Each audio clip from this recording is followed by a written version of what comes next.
మొన్న చీకట్లో జరిగిన ఇన్సిడెంట్ కేవలం యాక్సిడెంట్ మాత్రమే కాదు.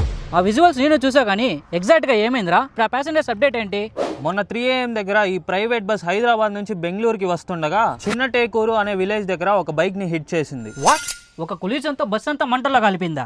అవును, హైవేలో ఆల్రెడీ యాక్సిడెంట్ అయిన బైక్ ని హిట్ చేయడం వల్ల ఆ బైక్ బస్ టైర్స్ లో చిక్కుని దాదాపు 300 మీటర్లు లాక్కెళ్లడం వల్ల fire sparks bus fuel tank కి స్ప్రెడ్ అయ్యాయి. ఆ డ్రైవర్ ఏం చేస్తున్నాడు? అంటే అతనితో కో డ్రైవర్ బస్ ని ఆపేసి కో డ్రైవర్ ని లేపే లోపే బస్ ముందర భాగం ఆల్మోస్ట్ కాలిపోయింది. అండ్ ఆ టైంలోనే బస్ డోర్స్ పూర్తిగా లాక్ అయిపోయాయి. మరి passengers, emergency Windows, exit doors? Passengers గాఢ నిద్రలో ఉన్నారు.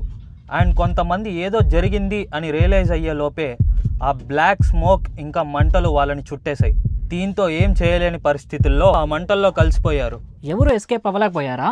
అతి కష్టంతో 23 మంది గాయాలతో ఎస్కేప్ అయ్యారు. అండ్ అలాగే 20 మంది అక్కడికక్కడే చనిపోయారు. అసలు ఆ ఒక్క సెకండ్ లైఫ్ నే మార్చేసింది. ఇలాంటి వాటి నుంచి తప్పించుకోవడానికి మనం బస్ ఎక్కినప్పుడు exit Windows and exit doors exact గా ఎక్కడ ఉన్నాయి, ఎలా ఓపెన్ చేయాలనే విషయాన్ని తెలుసుకోవాలి. బస్ ఎక్కినప్పుడు ఎమర్జెన్సీ హ్యామర్స్ ఉన్నాయో లేవో చెక్ చేసుకోవడం చాలా ఇంపార్టెంట్. మనం కూడా జాగ్రత్తగా ఉందాం.